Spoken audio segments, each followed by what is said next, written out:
السلام علیکم ورحمۃ اللہ وبرکاتہ۔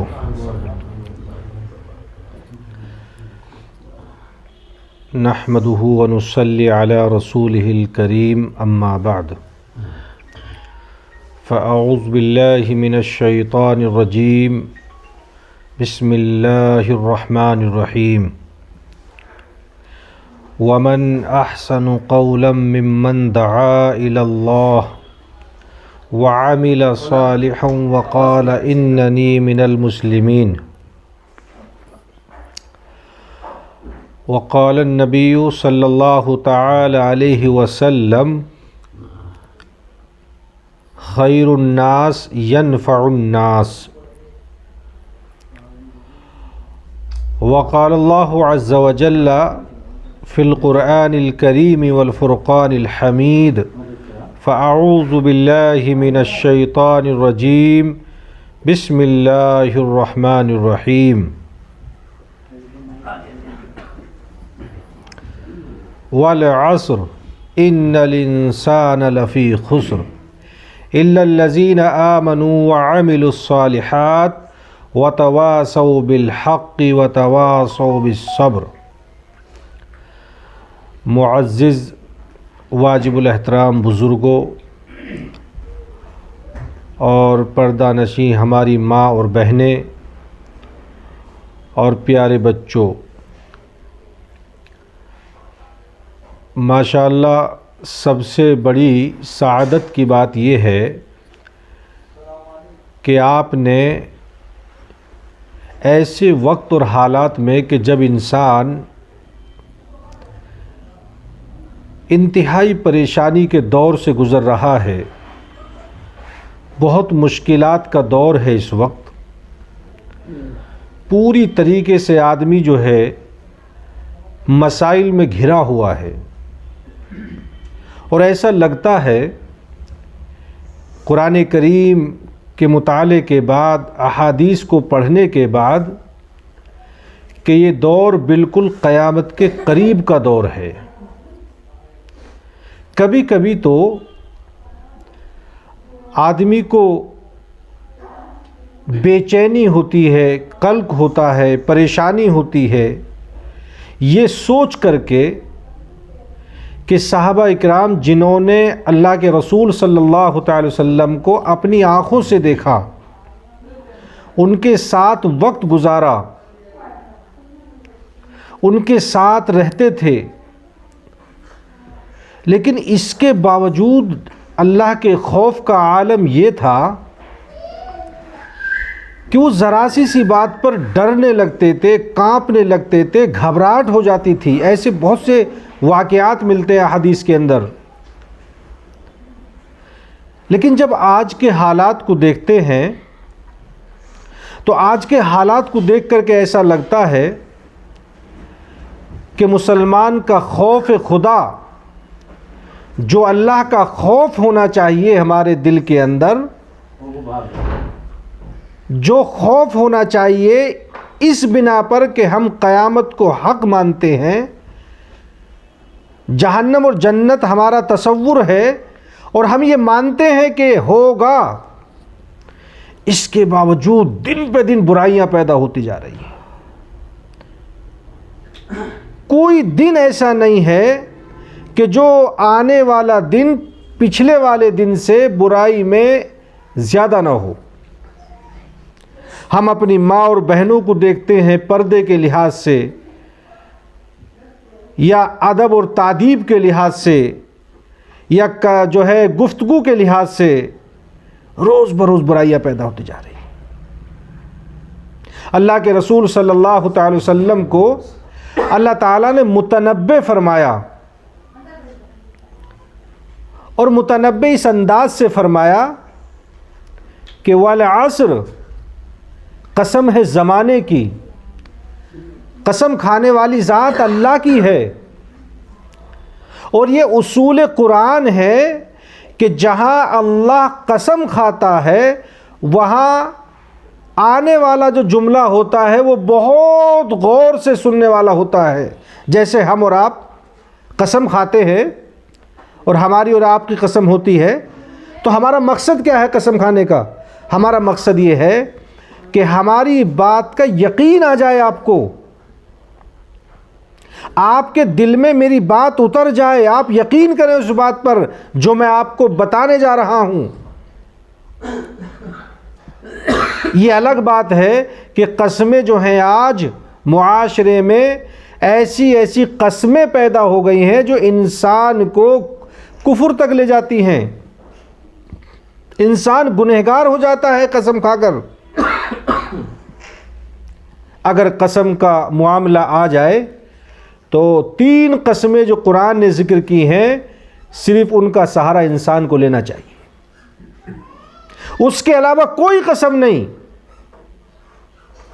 اللہ تبارک و تعالیٰ کا اصول اور اسلوب ہے یہ کہ اللہ قسم کھاتا ہے تو قسم کے بعد والی بات میں تاکید ہوتی ہے، یعنی ہوگا ایسا۔ تو اللہ نے قسم کھائی، والعصر، قسم ہے زمانے کی۔ اس زمانے کی قسم کھا کر کے اللہ نے آگے ارشاد فرمایا، ان الانسان لفی خسر، کہ انسان بہت بڑے خسارے میں ہے، انسان ہلاکت و بربادی کے دھانے پر کھڑا ہے، انسان برباد ہونے کے موڑ پر ہے۔ اگر گھروں سے تہذیب ختم ہو جائے، تعلیم ختم ہو جائے، قرآن کریم کا علم ختم ہو جائے تو ایمان چلا جائے گا، اور جب ایمان چلا جائے گا تو انسان خسارے میں چلا جائے گا۔ اس لیے اللہ نے فرمایا ان الانسان لفی خسر، انسان خسارے میں ہے۔ پھر آگے جو اللہ ارشاد فرماتا ہے، الا الذین آمنوا وعملوا الصالحات، لیکن یہ خسارے والے لوگ مومن نہیں ہیں۔ اگر کوئی مومن ہے، مسلمان ہے، تو انہیں ڈرنے کی ضرورت نہیں ہے کہ وہ خسارے میں ہیں۔ یہاں بھی ایک مسئلہ سمجھنے کی ضرورت ہے، ہر مومن مسلمان ہوتا ہے، ہر مسلمان مومن نہیں ہوتا۔ سب سے بڑا مسئلہ مسلمانوں کے سامنے آج یہ ہے، بات آ گئی ہے تو عرض کر دوں، اس وقت مسلمان دنیا میں تعداد کے اعتبار سے کم نہیں ہیں۔ 193 ممالک ایسے ہیں میرے بھائیوں جہاں پر مسلمان آباد ہیں، رہتے ہیں، باقاعدہ نماز ہوتی ہے 193 ممالک کے اندر۔ لیکن اس کے باوجود اللہ کے رسول صلی اللہ تعالی وسلم کا زمانہ دیکھتے ہیں تو ایک معمولی سا خطہ، ایک چھوٹا سا عرب، وہاں سے اسلام کا آغاز ہوا۔ فرق کیا ہے کہ آج مسلمانوں کی تعداد بہت ہے، مومنوں کی تعداد کم ہے۔ اب اس کو سمجھنا ہے، ہر مومن مسلمان ہوتا ہے، ہر مسلمان مومن نہیں ہوتا۔ اگر میں نے لا الہ الا اللہ محمد رسول اللہ اپنی زبان سے کہہ دیا، اپنے یقین میں بٹھا لیا، اور میں نے اس بات پر عمل نہیں کیا، نماز کا اہتمام نہیں، روزے کا اہتمام نہیں، حج فرض ہے تو اہتمام نہیں، پردہ جس سے کرنا ہے اہتمام نہیں، گھروں کی تعلیم نہیں، تہذیب نہیں، میرے بھائیوں تو میں قولی مسلمان کہلاؤں گا، میں مومن نہیں ہوں۔ اسی لیے ہر مومن اور اللہ کو جو مقصود ہے وہ مسلمان نہیں، مومن مقصود ہے، کیونکہ مسلمان تو خود ہی ہو جائے گا۔ اتنا پیارا دین اللہ نے ہمیں دیا ہے، اتنا پیارا دین کہ ہمیں فخر ہونا چاہیے کہ ہم مسلمان ہیں، ہمیں احساس نہیں ہونا چاہیے۔ آج کا عالم یہ ہے کہ آج مسلمان اتنی مرعوبیت کی زندگی گزار رہا ہے کہ وہ احساس کمتری کا شکار ہوتا جا رہا ہے۔ اسی لیے میرے بھائیوں کہ اسے لگتا ہے کہ میں مسلمان ہوں اور میں غیر ترقی یافتہ قوم کا ایک فرد ہوں، یہ سوچ رہا ہے وہ۔ جبکہ ہمیں فخر اس لیے ہونا چاہیے. آپ کو معلوم ہے مسلمان کے لفظی معنی کیا ہے؟ عرب کے لوگ مسلم کسے کہا کرتے تھے؟ عرب کے لوگ مسلم کہا کرتے تھے اس اونٹ کو جس کی نقیل ان کے ہاتھ میں ہو. ایک اونٹ ہے اور اس کی رسی ایک اس کے مالک کے ہاتھ میں ہے. مالک آگے لے کر کے چلتا ہے، جہاں چاہتا ہے اونٹ کو بٹھا دیتا ہے، جہاں چاہتا ہے اونٹ کو کھڑا کر دیتا ہے، جہاں چاہتا ہے اونٹ کے اوپر سواری کرتا ہے. اب وہ عرب کیا کہتا ہے؟ ھذا مسلم، یہ مسلمان ہے، یہ اونٹ. مسلمان یعنی مسلم کا مطلب ہے من وعن، اسے قبول کرنا بلا سوچے سمجھے. ہم مسلم اسی لیے ہیں کہ ہم اللہ کی بات کو من وعن تسلیم کرتے ہیں. جو اللہ نے کہا، جو رسول اللہ نے فرمایا، بس اسے ہم مانتے ہیں، اسے ہم تسلیم کرتے ہیں. اگر ہم اس میں قیل و قال کرتے ہیں، اس میں ہم تحریف و تخریف کرتے ہیں، میرے بھائیوں مسلمان نہیں ہیں. تو اللہ نے ہمیں جو دین عطا کیا ہے وہ دنیا کے تمام ادیان میں سب سے اعلیٰ دین ہے، سب سے افضل دین ہے، سب سے اہم دین ہے. کیوں ہے؟ دنیا کا کوئی ایک موضوع اٹھا کر کے آپ مجھے دیجئے، کوئی ایک موضوع مجھے آپ بتائیے، اس موضوع کو اگر آپ دوسرے ادیان میں تلاش کریں گے تو آپ کو وہ موضوع اتنی آسانی سے نہیں ملے گا جتنا دین اسلام میں ملے گا. مثال کے طور پر آج دنیا میں بے چینی ہے، آج دنیا میں پریشانی ہے، اور آج مسلمان روز بروز پریشانی کی طرف بڑھ رہا ہے. اور آج غیر قومیں یہ سوچ رہی ہیں کہ مسلمان دہشت گردی کا نام ہے. اگر کوئی ہمارا پارٹنر کاروباری غیر مسلم ہے تو وہ ہم سے خوف محسوس کر رہا ہے اور ایسا لگ رہا ہے کہ مسلمان نہ جانے کس بلا کا نام ہے. لیکن جب ہم اسلام کو پڑھتے ہیں میرے بھائیوں تو ہمیں ایسا لگتا ہے کہ جتنی انسانیت کا درس اسلام نے دیا ہے کسی دین نے نہیں دیا. سب سے اعلیٰ ترین عبادت کون سی ہے میرے بھائیوں؟ سب سے اعلیٰ ترین عبادت ہے نماز. اس نماز کے تعلق سے جس کے لیے نہ سفر میں معافی ہے، نہ حضر میں معافی ہے، نہ بیماری میں معافی ہے، نہ بستر پر لیٹا ہوا ہے تب معافی ہے. بس اتنی معافی ہے کہ آپ مسجد جانے میں معذور ہیں، یہیں پڑھ لیجئے. پانی نہیں ہے تیمم کر لیجئے. سفر میں جا رہے ہیں 4 رکعت نہیں ہے 2 رکعت قصر کر لیجئے، سنتیں چھوڑ دیجئے. اس نماز کے تعلق سے اللہ کے رسول نے فرمایا کہ مسلمان اور کافر میں یہی فرق کرنے والی نماز صرف ایک عبادت ہے کہ جو یہ ثابت کرتی ہے کہ مسلمان ہے کافر ہے. اگر مسلمان نماز نہیں پڑھتا ہے، ہماری ماں اور بہنیں نماز نہیں پڑھتی ہیں، بچے ہمارے نماز کے شوقین نہیں ہیں، ان کی عادت میں یہ بات شامل نہیں ہے، تو میرے بھائیوں ہم کیسے مسلمان ہیں؟ اسی نماز کے تعلق سے اللہ کے رسول نے فرمایا اذا صلی احدکم للناس فلیخفف، جب نماز پڑھاؤ لوگوں کو تو اسے ہلکی پڑھاؤ. میں انسانیت اور دین اسلام کے تعلق سے یہ بات ثابت کرنے کی کوشش کر رہا ہوں کہ اسلام نے سب سے زیادہ انسانیت کی تعلیم دی ہے. فرمایا اللہ کے رسول نے کہ نماز اگر پڑھا رہے ہو تو نماز ہلکی پڑھاؤ، اس لیے کہ نماز کی حالت میں کمزور بھی ہوتے ہیں، ضرورت مند بھی ہوتے ہیں، بیمار بھی ہوتے ہیں، ان کا خیال رکھو. اللہ کے رسول کا حکم ہے. اور جب تم اکیلے نماز پڑھ رہے ہو، مثال کے طور پہ ہماری ماں اور بہنیں گھر میں نماز پڑھتی ہیں تو وہ جتنی چاہے لمبی اس نماز کو کر سکتی ہیں، یہ حدیث اللہ کے رسول کی.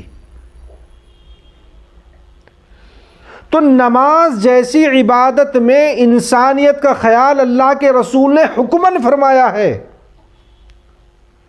اب آپ بتائیے انصاف کے ساتھ کہ جس دین میں انسانیت کا اتنا خیال رکھا گیا ہو کہ عبادت کے تعلق سے بھی یہ خیال رکھنا ہے کہ میرے پیچھے امام صاحب یہ سوچیں گے کہ میرے پیچھے کھڑا ہونے والا کمزور آدمی بھی ہے، ضعیف ہے، بیمار ہے، ضرورت مند ہے۔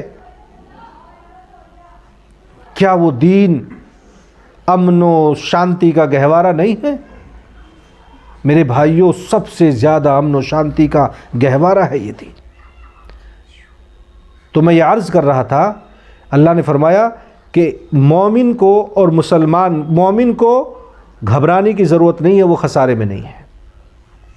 الا الذین آمنوا وعملوا الصالحات۔ اگر ہم مومن نہیں ہیں، صرف مسلمان ہیں، تو پھر گھبرانے کی ضرورت یقینی ہے میرے بھائیوں، پھر ڈرنا پڑے گا۔ مومن کی زندگی میں رسول اللہ کی سنتیں ہونی چاہیے، تبھی وہ مومن ہے۔ اللہ کے رسول صلی اللہ تعالی وسلم نماز کیسے پڑھا کرتے تھے، آپ کے گھر کی جو ہے رہنے سہنے کا انداز زندگی کیا تھا، آپ کی شادی بیاہ کا انداز کیا تھا، آپ چھوٹوں پر کیسے شفقت کیا کرتے تھے، آپ پڑوسیوں پر کیسے شفقت کیا کرتے تھے، آپ کی پوری زندگی اگر ہماری زندگی میں موجود ہے میرے بھائیوں، تو پھر ہم مومن ہو جائیں گے انشاءاللہ۔ اگر ان تمام چیزوں میں جو ارکان دین ہیں، ارکان اسلام ہیں، ہم چھوڑ رہے ہیں اور صرف ہم سوچ رہے ہیں کہ ہماری نماز ہی کافی ہے، تو میرے بھائیوں یاد رکھنا پھر ہم مومن نہیں ہیں۔ اس لیے اللہ نے فرمایا، وہ یہاں مسلمان کا ذکر اللہ نے نہیں کیا، الا الذین آمنوا، یہ نہیں کہا الا الذین مسلموا، نہیں، الا الذین آمنوا وعملوا الصالحات۔ اگر کوئی مومن ہے اور اس کے ساتھ ساتھ عمل صالح بھی اس کی زندگی میں ہے، نیک عمل کرتا ہے، لوگوں کو نفع پہنچاتا ہے، جیسا کہ میں نے حدیث پڑھی، خیر الناس ینفع الناس کا مصداق ہے، تو پھر یہ آدمی اللہ کے ضمن میں ہے، پھر اسے گھبرانے کی ضرورت نہیں ہے۔ تو حالات کچھ بھی ہو جائیں، چاہے کبھی حالات سے نہیں گھبرانا چاہیے۔ اللہ کے رسول صلی اللہ تعالی وسلم کبھی نہیں گھبرائے۔ صحابہ اکرام کی ایک روایت ایسی نہیں ہے، حکمتیں بھری ہوئی ہیں، گھبراہٹ نہیں ہے۔ جس وقت بھی اللہ کے رسول صلی اللہ تعالی وسلم کو جس انداز سے موقع ملا، اخلاق کے ذریعے سے، اعمال کے ذریعے سے، احکام کے ذریعے سے، دین اسلام کی سربلندی کے لیے آپ اعلاء کلمت اللہ کے لیے کھڑے رہے۔ اسی لیے صحابہ اکرام کی زندگی میں اور ہم میں جو بڑا فرق ہے میرے بھائیوں، وہ یہی ہے کہ وہ اپنے رسول کی باتوں کو منوان تسلیم کیا کرتے تھے، اور جب اخلاق کی بات آتی تو اس انداز سے تسلیم کرتے میرے بھائیوں۔ آپ نے سنا ہوگا، عام طور پر ہمارے خطبہ حضرات مساجدوں میں، جلسوں میں ایک بڑا اہم واقعہ اللہ کے رسول صلی اللہ تعالی وسلم کا بیان کیا کرتے ہیں، حضرت ثمامہ بن اسال کا۔ میں اس واقعے کا ایک حصہ تو آپ نے عام طور سے سنا ہے، لیکن میں آج آپ کے سامنے اس کا دوسرا حصہ بیان کروں انشاءاللہ۔ اللہ کے رسول صلی اللہ تعالی وسلم جب اخلاق کی نوبت آتی تو آپ اتنے معیاری اخلاق کے تھے، آپ کے اخلاق کا عالم یہ تھا کہ پورے عرب کے اندر، یہاں تک کہ غیر مسلم قومیں بھی، غیر مسلم کون تھے وہاں؟ عیسائی تھے، یہودی تھے، اور جو ہے کچھ مجوسی تھے، کچھ عبرانی تھے جو حضرت ابراہیم کے دین کو ماننے والے تھے۔ یہ ساری قومیں اکٹھا ہو کر اللہ کے رسول کے اخلاق پر کبھی یہ جو ہے نکتہ چینی نہیں کرتے تھے، یہاں کر یہ مجبور ہو جاتے تھے۔ تو اللہ کے رسول جب مدینے پہنچے مکے سے، تو مکے سے جب مدینہ پہنچنے کا سفر ہے آپ کا، یہ سفر نامہ یہ بھی حکمتاً تھا۔ اگر آپ اللہ تبارک و تعالیٰ سے فریاد کرتے، یا اللہ اگر چاہتا تو آپ مکے میں ہی رہتے، لیکن حکمت کا تقاضا تھا تو اللہ کے رسول نے مکہ چھوڑا، مدینے چلے گئے، اب دیکھا وہاں تو بڑے بڑے سردار ہیں، بڑے بڑے رؤسائے قوم ہیں، ایسے ایسے جو اللہ کے رسول کے سخت مخالف، دور سے مخالفت کر رہے ہیں۔ اب دیکھا کہ اب تو نزدیک آ گئے، اب کچھ تو انتقال کر گئے، کچھ ختم ہو گئے، بعض باقی تھے۔ تو مدینے سے کچھ دوری پر ایک بڑا علاقہ تھا یمامہ کا۔